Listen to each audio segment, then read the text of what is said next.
But it's a typical flintlock. A flintlock rifle. This would be a throwing axe. A tomahawk. This one was a gift.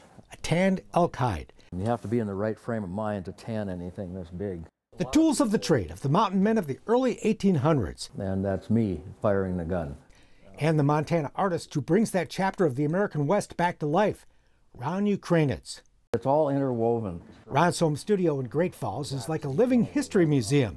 The buffalo teeth are real. Appropriate for the man who also lives the history he paints as a member of his hometown's Lewis and Clark Honor Guard. We're the oldest living reenactment group for Lewis and Clark in the country. Great Falls is home to perhaps the finest Lewis and Clark interpretive center in the country, telling the story of the epic Corps of Discovery expedition from St. Louis to the Pacific and back again from 1804 to 1806. And there still are an awful lot of people who are interested in that history. Ron can explain the details of the clothing they wore back then, the natural way to tan a deerskin. So when I get a good smoke going on, you can actually see the hide change color. And the finer points of an old-time flintlock rifle.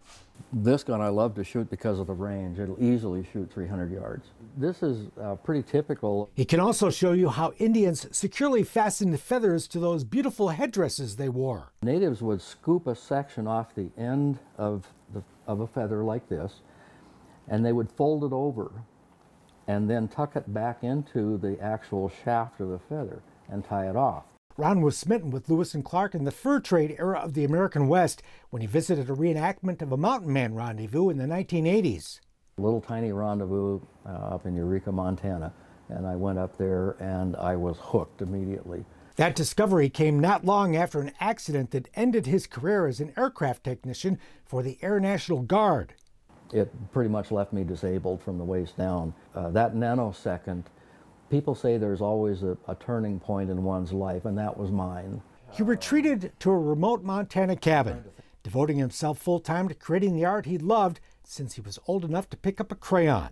I called it the corner lot because we had lake frontage and river frontage, and it was a wonderful place.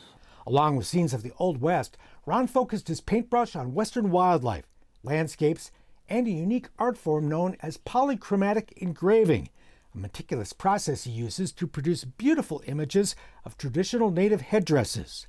I sketch everything out in pencil first, and sometimes those sketches will take me 2 to 3 weeks to finish, to get right. The sketch is engraved on Claybord, painted, and then sealed. The finished work looks almost three-dimensional. This particular headdress doesn't really relate to any one particular tribe, and it's not really built in a traditional fashion either. When we visited, Ron was finishing up an engraving of the headdress made by famed Western artist Charlie Russell, now owned by the Great Falls Museum that bears his name. He really did want to address the issue of being non-native and doing Native Americans, so he made his own clothing. I made this to use as a prop for one of my paintings. Like Russell, Ron has great respect and love for Native American culture and traditions. It's a pipe of unity, and it has a lot of spiritual value. I have not smoked this pipe because it has not been blessed yet. And when it's blessed, then I'll sit down with the elders and we'll go through that ceremony. Ron spends much of his time painting and sketching outdoors. It's an office that does come with its share of adventures. I got chased into my truck by a bear. Another gust of wind knocked a huge branch off of a tree, bonked me on the head, knocked me out. This actually came from a game farm up in Canada, and the wolf died from natural causes.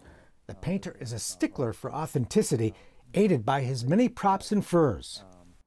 So if one is representing a wolf down in Yellowstone in the winter, you better understand how dense that fur is.